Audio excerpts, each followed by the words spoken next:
Hello നമസ്കാരം. അങ്ങനെ മൂന്നാമത്തെ ബലാത്സംഗ പരാതിയിൽ രാഹുൽ മാങ്കൂട്ടത്തലിനെ ഇന്നലെ രാത്രി 12:30 മണിക്ക് പോലീസ് പൊക്കിയെന്ന് തന്നെ പറയാം. തീർച്ചയായിട്ടും ഇത് പിണറായി വിജയൻ്റെ ഒരു വിജയം എന്നുള്ളത് തന്നെ വിചാരിച്ചിട്ടാണ് പോലീസ് പൊക്കിയിരിക്കുന്നത്. കാരണം ഒരുപാട് ശ്രമിച്ചു രാഹുൽ മാങ്കൂട്ടത്തലിനെ ഈ പോലീസുകാർ കൈവിലങ്ങൊക്കെ വെച്ച് തെളിവെടുപ്പിന് കൊണ്ടുപോകാനായിട്ട് ഒരുപാട് ശ്രമിച്ചു. പക്ഷേ രാഹുൽ മാങ്കൂട്ടത്തലിനെ ഇതൊന്നും ഏശിയില്ല. വീണ്ടും പാലക്കാട് സജീവമായി വരുന്ന അവസ്ഥയിലാണ് മൂന്നാമത്തെ ബലാത്സംഗ പരാതിയുമായിട്ട് ഒരു വാഹിതയായ ഒരു സ്ത്രീ രംഗത്ത് വരുന്നതായിട്ട് നമ്മൾ കാണുന്നത്. അതും ഒരു ഇമെയിൽ പരാതിയാണെന്നാണ് പറയുന്നത്. ഇമെയിൽ പരാതി നമുക്ക് അതിൻ്റെ ഒരു ഇത് കിട്ടിയിട്ടുണ്ട്. ഇമെയിൽ പരാതിയിൽ പറഞ്ഞിരിക്കുന്ന കുറേ കാര്യങ്ങൾ വായിക്കുമ്പോൾ ആദ്യത്തെ ബലാത്സംഗ പരാതിയും മൂന്നാമത്തെ ബലാത്സംഗ പരാതിയും ഏകദേശം ഒരുപോലെ തന്നെയാണ്.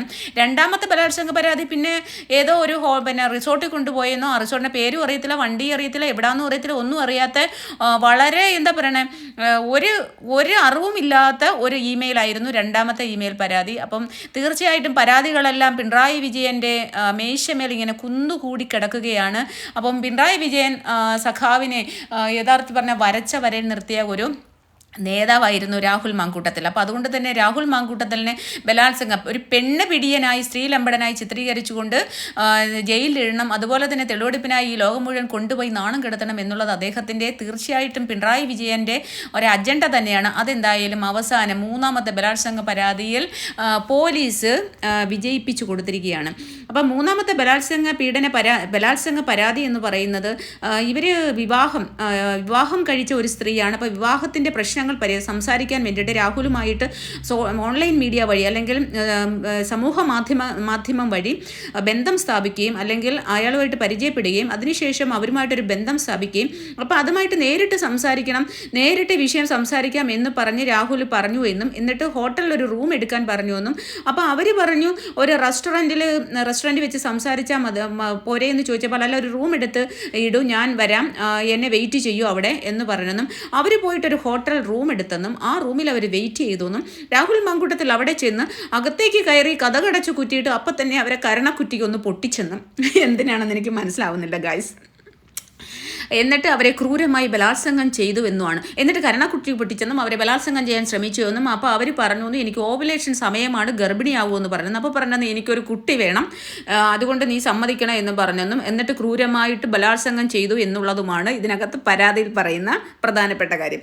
സത്യം പറഞ്ഞു കഴിഞ്ഞാൽ ഇത് കേൾക്കുമ്പോൾ നമുക്ക് ചിരിയാണ് വരുന്നത്. ഒരു മാന്യമായിട്ട് ജീവിക്കുന്ന ഒരു സ്ത്രീക്ക് ഇത് ചിരി വന്നില്ലല്ലോ അതിശയം. അല്ല, വിവാഹിതയായ ഈ സ്ത്രീകളെല്ലാം ഈ വിവാഹത്തിൻ്റെ പ്രശ്നങ്ങൾ പരിഹരിക്കാൻ പല നാട്ടിലുള്ള ആൾക്കാർ ഇയാളെന്താ ഫാമിലി കോടതിയിൽ ഫാമിലി കേസ് കൈകാര്യം ചെയ്യുന്ന ഒരു വക്കീലാണോ ഈ രാഹുൽ മാങ്കൂട്ടത്തിൽ? അയാളൊരു MLA അല്ലേ, അതും പാലക്കാടത്തെ MLA ആണ്. ഈ പാലക്കാടത്തെ MLA ആകുന്നതിന് മുമ്പുള്ള സംഭവമാണ് ഇത് പറയുന്നത്. പാലക്കാട് ഉപതെരഞ്ഞെടുപ്പിന് മുമ്പുള്ള സംഭവമാണ് കേട്ടോ. അപ്പം എന്തിനാണ് ഇയാളെ എല്ലാവരും ഈ പെണ്ണുങ്ങളെല്ലാം സമൂഹ മാധ്യമത്തിലൂടെ പരിചയപ്പെട്ട് വിവാഹ പ്രശ്നങ്ങൾ പരിഹരിക്കാൻ വേണ്ടി ഈ രാഹുൽ മാങ്കൂട്ടത്തിലുമായിട്ട് അടുക്കുന്ന എന്തിനാണെന്നുള്ള ലോജിക്ക് എനിക്ക് മനസ്സിലാവുന്നില്ല. എന്തായാലും തിരക്കഥ ഒത്തില്ല എന്നുള്ളത് തന്നെയാണ്. എത്രമാത്രം ഈ പോലീസിൻ്റെ ഈ സ്റ്റോറി റൈറ്റേഴ്സ് ഉണ്ടല്ലോ, തിരക്കഥാകൃത്തുക്കൾ, അവരെത്ര ശ്രമിച്ചിട്ടും ഈ തിരക്കഥ അങ്ങോട്ട് പൂർണ്ണമാകുന്നില്ലല്ലോ എൻ്റെ ഈശ്വര എന്ന് എനിക്ക് പറയാൻ പറ്റും കേട്ടോ. കാരണം ഞാനൊരു അഡ്വക്കേറ്റും കൂടി ആയതുകൊണ്ട് ഇതൊക്കെ കേൾക്കുമ്പോൾ എനിക്ക് സത്യം പറഞ്ഞാൽ ഒരു ചിരിയും കൂടിയാണ് വരുന്നത്. ഈ പെണ്ണുങ്ങളെല്ലാം ഈ രാഹുൽ മാങ്കൂട്ടത്തിൽ നിന്ന് പറയുന്നവൻ വിളിക്കുമ്പോൾ ഈ പെണ്ണുങ്ങളെല്ലാം അങ്ങോട്ട് തള്ളിക്കയറി ചെല്ലുകയും അല്ലെങ്കിൽ അയാൾ പറയുന്നതനുസരിച്ച് ഹോട്ടൽ റൂം എടുത്ത് കാത്തിരിക്കുകയും ചെയ്യുന്നതിൻ്റെ ലോജിക്കും എനിക്ക് മനസ്സിലാവുന്നില്ല. ഇയാൾക്ക് ഇതിനു വേണ്ടി എന്താണ് സംഭവം അതും എനിക്ക് മനസ്സിലാവുന്നില്ല കേട്ടോ. ഈ പെണ്ണുങ്ങളെല്ലാം ഇയാളെ പുറകെ പോകുന്ന എന്തിനാണെന്നും എനിക്ക് മനസ്സിലാവുന്നില്ല. നാട്ടിലൊന്നും വേറെ ആണുങ്ങളില്ലാത്തത് കൊണ്ടാണോ എന്നും എനിക്ക് മനസ്സിലാവുന്നില്ല. എന്ത് തന്നെയാലും മൂന്നാമത്തെ ബലാത്സംഗ പീഡന പരാതിയും ഒരേ തരത്തിലുള്ള സ്റ്റോറി റൈറ്റിംഗ് ആയിപ്പോയി എന്നുള്ളത് മാത്രമാണ് എനിക്ക് വിഷമം. കാരണം കുറച്ചൊക്കെ മാറ്റി പിടിക്കാമായിരുന്നു. ഞാൻ വിചാരിച്ചത് പോക്സോ ആയിരിക്കും വരുന്നതാണ് നെക്സ്റ്റ്. നമ്മൾ പ്രതീക്ഷിച്ചിരുന്ന പോക്സോ കേസിൽ രാഹുൽ മാങ്കൂട്ടത്തിനെ കൊടുക്കുമെന്നുള്ളതാണ്. പക്ഷേ പോക്സോയിൽ എനിക്ക് തോന്നുന്നു പോക്സോ വന്നു കഴിഞ്ഞാൽ അതൊരു വലിയ പ്രശ്നത്തിലേക്ക് വന്നിട്ട് വേറൊരു രീതിയിലേക്ക് പോകുമെന്ന് പേടിച്ചിട്ടായിരിക്കാം മേ ബി പോക്സോ കൊണ്ടുവരാത്തത്. പക്ഷേ പോക്സോ ആണ് ഞാൻ പ്രതീക്ഷിച്ചിരുന്നത്. അപ്പോൾ ഇനിയും തുടരെ ബലാത്സംഗ പരാതികൾ വരും. ഞാൻ വിചാരിച്ച ഇലക്ഷൻ ടൈം ഒരു ഏപ്രിൽ മെയ് ഒക്കെ ആകുമ്പോഴത്തേക്കായിരിക്കും വരുന്നത്. പക്ഷേ ഇലക്ഷനിൽ അതിന് മുൻപ് വന്നതിൻ്റെ കാരണം പാലക്കാട് രാഹുൽ മാങ്കൂട്ടത്തിൽ വീണ്ടും സജീവമാകുന്ന ഒരവസ്ഥയാണ് നമ്മൾ കണ്ടുകൊണ്ടിരിക്കുന്നത് അല്ലേ. എല്ലാ രാഷ്ട്രീയ പാർട്ടികളും പ്രത്യേകിച്ച് BJPക്കും CPMനും കനത്ത തിരിച്ചടിയായിരിക്കും രാഹുൽ മാങ്കൂട്ടത്തിൽ അവിടെ നിന്ന് കഴിഞ്ഞാൽ. ഉറപ്പായിട്ടും രാഹുൽ മാങ്കൂട്ടത്തിൽ ജയിക്കും. അപ്പോൾ കോൺഗ്രസിൻ്റെ ഒരു ഭാഗം ആൾക്കാരും രാഹുൽ മാങ്കൂട്ടത്തിനെ കോൺഗ്രസിൻ്റെ സ്ഥാനാർത്ഥിയെ നിർത്താൻ ആഗ്രഹിക്കുന്നുണ്ട്. പക്ഷേ രാഹുൽ അവിടെ സ്വതന്ത്രനായിട്ട് മത്സരിച്ചേക്കും. അഥവാ സ്വതന്ത്രനായിട്ട് നിന്നാൽ പോലും രാഹുൽ മാങ്കൂട്ടത്തിൽ ജയിക്കും എന്നുള്ള ഒരു തോന്നൽ BJPക്കും ഇതിനകത്ത് BJPയും ഉണ്ട്. കാരണം പാലക്കാട് സീറ്റ് BJPയുടെ ഉറപ്പായിട്ടും BJP വിചാരിക്കുന്ന അല്ലെങ്കിൽ കിട്ടുമെന്ന് വിചാരിക്കുന്ന പ്രതീക്ഷിക്കുന്ന ഒരു സീറ്റാണ്. അപ്പോൾ അതുകൊണ്ട് തന്നെ BJPക്ക് ഇതൊരു ഭയങ്കര സന്തോഷമാണ്. അപ്പോൾ BJPക്ക് കുടപിടിച്ച് കൊടുക്കുകയാണ് ഇപ്പോൾ ഇവിടുത്തെ CPM ചെയ്യുന്നത്, പ്രത്യേകിച്ചും സർക്കാർ. കാരണം ഇതിൻ്റെ പിന്നാമ്പുറത്ത് കുറേ ഇതുണ്ട്. ഞാൻ ഒരു രാഷ്ട്രീയ പാർട്ടിയിലെ ആളല്ല എങ്കിൽ പോലും ഞാനൊരു CPM നേതാവിൻ്റെ സഖാവിൻ്റെ മകളാണ്. അപ്പോൾ അതുകൊണ്ട് തന്നെ നമുക്ക് തോന്നുന്ന ഒരു കാര്യം എന്ന് പറഞ്ഞാൽ ഇത്രയും മാത്രം ഒരാളിനെ ഒരു ബലാത്സംഗം ഉണ്ടാക്കുന്ന ഒരു ബലാത്സംഗം പോലെ ഒരു സ്റ്റോറി, കൃത്യമായ ഒരു സ്റ്റോറി ഇല്ലാതെ ഈ ഒരു പരാതികൾ വരുമ്പോൾ എല്ലാം ഒരുപോലെയുള്ള പരാതികളായിട്ട് നമുക്ക് ഫീൽ ചെയ്യുന്നു. കുട്ടി വേണം, ഗർഭചിത്രം നടത്തണം. എനിക്കൊന്ന് ചിലപ്പോൾ ഇവർ വിചാരിക്കുന്നു ഇങ്ങനെ ഒരുപാട് പരാതികൾ വരുമ്പോൾ ഇയാൾ ഇങ്ങനെ കുട്ടി വേണം എന്ന് പറഞ്ഞിട്ടായിരിക്കും ആൾക്കാരെ തന്നിലേക്ക് അടുപ്പിക്കുന്നതോ അല്ലെങ്കിൽ തന്നെ ഇതേണക്ക് പ്രാപിക്കുന്ന വല്ല പെണ്ണുങ്ങളെയൊക്കെ ഇയാൾ ഇങ്ങനെ ആയിരിക്കും പ്രാപിക്കുന്നത്. അപ്പോൾ കുട്ടി വേണമെന്ന് പറയുമ്പോൾ അതൊരു സെൻറ്റിമെൻറ്റ്സിലേക്ക് വരും എന്ന് നമ്മളെ വിചാരിപ്പിക്കാനുള്ള തിരക്കഥാകൃത്തിൻ്റെ ഒരു ഭാവനയാണോ എന്നുള്ളത് എനിക്ക് തോന്നുന്നു കേട്ടോ. പക്ഷേ ഇതൊന്നും യേശുന്നില്ല ജനങ്ങളുടെ ഇടയിൽ, നമ്മളെപ്പോലുള്ള സാധാരണക്കാരുടെ ഇടയിൽ ഇതൊന്നും യേശുന്നില്ല. കാരണം എന്ന് പറഞ്ഞാൽ ഒരു തിരക്കഥ എഴുതുമ്പോൾ തികൃത്യമായിട്ട് ആ തിരക്കഥ ഒന്ന് മാറ്റിപ്പിടിക്കും. ഒരേ കണക്കുള്ള തിരക്കഥ, നമ്മൾ ഒരേ കണക്കുള്ള സ്റ്റോറി കേട്ടാൽ നമുക്ക് എന്തൊക്കെയാണ് തോന്നുന്നത്.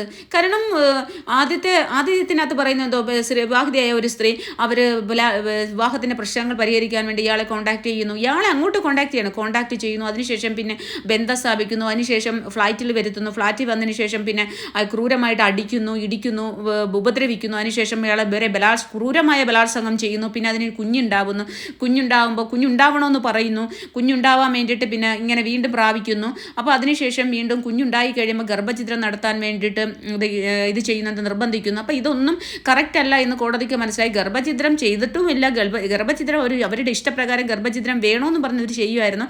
രാഹുൽ മാങ്കൂട്ടത്തലിൻ്റെ കുട്ടിയാണ് എന്ന് പോലും സംശയമുണ്ട്. കാരണം ഭർത്താവ് ഒരാഴ്ച മുമ്പ് വരെ അവരെ കൂടെ ജീവിച്ചതാണ്. അപ്പോൾ ഇങ്ങനെയുള്ള ഒരു സ്ത്രീ ആയിരുന്നു എന്നുള്ളതാണ് നമുക്കറിയാൻ കഴിഞ്ഞത്. നമ്മൾ മാധ്യമങ്ങൾ കൂടിയാണ് ഇതൊക്കെ അറിയുന്നത്, അല്ലാണ്ട് നമുക്കിതൊന്നും അറിയാനുള്ള സോഴ്സില്ല. പിന്നെ FIR വായിക്കുമ്പോൾ നമുക്കതിൽ നിന്ന് കേൾക്കുമ്പോൾ അല്ലെങ്കിൽ FIRൽ എഴുതിയിരിക്കുന്ന കേൾക്കുമ്പോൾ ആസ് ആൻ അഡ്വക്കേറ്റ് എനിക്ക് ഇതിനകത്തുണ്ടാകുന്ന ലോജിക്ക് ഒന്നും മനസ്സിലാവുന്നില്ല. കാരണം ഇതിനകത്ത് ഉള്ള ഒരു രീതികൾ കേൾക്കുമ്പോൾ നമ്മളൊരു പെണ്ണല്ലേ, നമുക്ക് സ്വാഭാവികമായിട്ടും തോന്നുന്ന കുറച്ച് സംശയങ്ങളും നമുക്ക് കുറച്ച് ആശങ്കകളും ഉണ്ടല്ലോ. അപ്പോൾ അത് ഞാൻ പങ്കുവെച്ചു എന്നേ ഉള്ളൂ. അപ്പോൾ ഇതാണ് ആദ്യത്തെ പരാതി. അപ്പോൾ അതിനുശേഷം അവരെ ഗർഭചിത്രം നടത്താൻ എന്ന് പറഞ്ഞാൽ അങ്ങനെയൊക്കെയുള്ളതാണ്. അപ്പോൾ അതിൻ്റെ ഒരു ജാമ്യത്തിൻ്റെ കാര്യത്തിനാണ് ഹൈക്കോടതിയിൽ പോയേക്കുന്നത്. ഇപ്പോൾ ഹർജി ചേരാൻ വേണ്ടിയിട്ട് ജാമ്യം കൊടുക്കരുതെന്ന് പറഞ്ഞ് ഹർജി ചേരാൻ വേണ്ടിയിട്ട് അവർ വീണ്ടും കക്ഷി ചേർന്നിട്ടുണ്ട്. കക്ഷി ചേരാൻ വേണ്ടിയിട്ട് ഹർജി കൊടുത്തിട്ടുണ്ട്. അത് ഹൈക്കോടതി ഫയലിൽ സ്വീകരിച്ചിട്ടുണ്ട്. അതിനുശേഷം അറസ്റ്റ് നീട്ടി വെച്ചുകൊണ്ട് തന്നെ ഹൈക്കോടതി വീണ്ടും 23, 26 അങ്ങനെ ഒരു ഡേറ്റും കൊടുത്തിട്ടുണ്ട് രാഹുലിന്. അപ്പോൾ അതിനുശേഷം പിന്നീട് അവരുടെ ഭർത്താവും രംഗത്ത് വന്നിട്ടുണ്ട്. രാഹുൽ മാങ്കൂട്ടത്തലിന് തൻ്റെ കുടുംബജീവിതം നശിപ്പിച്ചു എന്ന്. പക്ഷേ അയാൾ പോകേണ്ടത് അയാളെ പെണ്ണുപിള്ളയ്ക്കെതിരെയാണ്. കാരണം രണ്ടുപേരും തമ്മിൽ ഒരുമിച്ച് ജീവിക്കുമ്പോൾ അവർ രണ്ടുപേരും ഒരുമിച്ച് ജീവിച്ചു എന്നുള്ളതാണ് പറയുന്നത്. ആദ്യത്തെ പരാതിയിൽ രാഹുലിനെതിരെയുള്ള പരാതിയിൽ ആ സ്ത്രീ പറയുന്നതെന്ന് പറഞ്ഞാൽ അവർ ഒരുമിച്ച് ജീവിച്ചിട്ടില്ല, പ്രശ്നം പരിഹരിക്കാൻ വേണ്ടിയിട്ടാണ് 1 മാസമോ 4 ദിവസമോ മറ്റോ താമസിച്ചിട്ടുള്ളതാണ്. പക്ഷേ ഇയാൾ പറയുന്നത് എപ്പോഴും 1-2 ദിവസം മുമ്പ് വരെ അവർ ഒരുമിച്ച് ജീവിച്ചാണെന്നാണ് പറയുന്നത്. അപ്പോൾ അങ്ങനെ ആരുടെ ഗർഭമാണ് എന്നറിയത്തില്ല എന്നുള്ള രീതിയിൽ അവർ ആ ഗർഭചിത്രം നടത്താൻ പറഞ്ഞു, അല്ലെങ്കിൽ അവർക്ക് ആഗ്രഹം പ്രകടിപ്പിച്ചനുസരിച്ചാണ് ഗുളിക വാങ്ങിച്ചു കൊടുത്തതെന്നാണ് ഗുളിക വാങ്ങിച്ചു കൊടുത്ത ഡ്രൈവറോ അയാളുടെ രാഹുലിൻ്റെ സന്തത സഹചാരിയെ പറഞ്ഞത്. അതിനുശേഷം രണ്ടാമത്തെ പരാതിയിൽ ഏതോ ഒരു റിസോർട്ടിൽ വഴിയിലങ്ങാണ്ട് വന്നിരുന്ന് കല്യാണം ആലോചിച്ചപ്പോൾ കല്യാണം പറ്റത്തില്ല, യൂത്ത് കോൺഗ്രസ് പ്രസിഡൻ്റായപ്പോൾ കല്യാണം നടത്തി കൊടുക്കാമെന്ന് പറഞ്ഞു. അതിന് വേണ്ടിയിട്ട് സംസാരിക്കാൻ വേണ്ടി ഒരു സ്ത്രീ ബാംഗ്ലൂരിൽ നിന്ന് ഇവിടം വരെ വന്നു. അവർ മാതാപിതാക്കളുണ്ടായിട്ട് മാതാപിതാക്കളൊന്നും അല്ല വിവാഹക്കാരി സംസാരിക്കുമെന്ന്, ഇവർ നേരിട്ട് ഇവിടെ വന്നു. വഴിയിലങ്ങാണ്ട് ഒന്ന് കാറിൽ കയറ്റി ഏതോ അറിയാത്തൊരു റിസോർട്ടിൽ കൊണ്ടുപോയി അവിടെ വെച്ച് ക്രൂരമായിട്ട് പീഡിപ്പിച്ചെന്നും ഒക്കെയാണ്. പിന്നെ അതും കുറേ വർഷം മുമ്പ് 2022 നടന്ന സംഭവമാണ്. ഇപ്പോഴാണ് അതും പുറത്തേക്ക് വന്നത്. ഇപ്പോഴാണ് അവർക്ക് പരാതി കൊടുക്കാൻ തോന്നിയതെന്നൊക്കെയാണ് പറയുന്നത്. ഇപ്പം മൂന്നാമത്തെ പരാതിയിൽ ഈ വിദേശത്തുള്ള ഒരു സ്ത്രീ, കാനഡയിലെ മറ്റോ താമസിക്കുന്ന ഒരു സ്ത്രീ, അവർ പിന്നെ എന്താ പറയുക, വിവാഹത്തിൻ്റെ പ്രശ്നങ്ങൾ വന്നപ്പോൾ അയാളുമായിട്ട് സംസാരിക്കാൻ വേണ്ടി പാലക്കാട് ഉപതെരഞ്ഞെടുപ്പിന് മുമ്പ് അയാളുമായിട്ട് കോൺടാക്ട് ചെയ്യുന്നു. അങ്ങനെ ഇയാളുമായിട്ട് ബന്ധം സ്ഥാപിച്ചെന്നും ഞാൻ നേരത്തെ പറഞ്ഞ പോലെ റൂം എടുത്തെന്നും അവിടെ വെച്ച് കരണക്കുറ്റിക്ക് അടിച്ചെന്നും ദേഹോപദ്രവം ഏൽപ്പിച്ചെന്നും ക്രൂരമായി പീഡിപ്പിച്ചെന്നും അതിനുശേഷം കുട്ടി ഉണ്ടായിന്നും ഗർഭചിത്രം നടത്താനായിട്ട് പറഞ്ഞെന്നോ ഗർഭചിത്രം നടത്തിയെന്നോ അതിന് മുമ്പ് അത് പിന്നെന്തോ പറയുന്ന DNA ടെസ്റ്റിന് വേണ്ടിയിട്ട് ചോദിച്ചപ്പോൾ അത് കൊടുത്തില്ലെന്നും അങ്ങനെ പിന്നെ ഇവർ DNA ടെസ്റ്റ് ചെയ്തെന്നോ ഭ്രൂണം സൂക്ഷിച്ച് വെച്ചിട്ടുണ്ടോ എന്തോ എനിക്കറിയത്തില്ല. എൻ്റെ പൊന്നെ, ഇതെല്ലാം കേൾക്കുമ്പോൾ തല മരവിച്ചു പോകുന്നു. അങ്ങനെ സത്യം പറഞ്ഞു കഴിഞ്ഞാൽ ആദ്യത്തെ പരാതിയിൽ നിന്ന് വ്യത്യസ്തമായിട്ടുള്ള ഒരു കാര്യം കേട്ടതെന്ന് പറഞ്ഞാൽ DNA ടെസ്റ്റ് നടത്തിയെന്നോ, പിന്നെ ഇതിനകത്ത് രണ്ടാമത്തെ പരാതിയിൽ കുറച്ചും കൂടി വ്യത്യാസമുണ്ട്.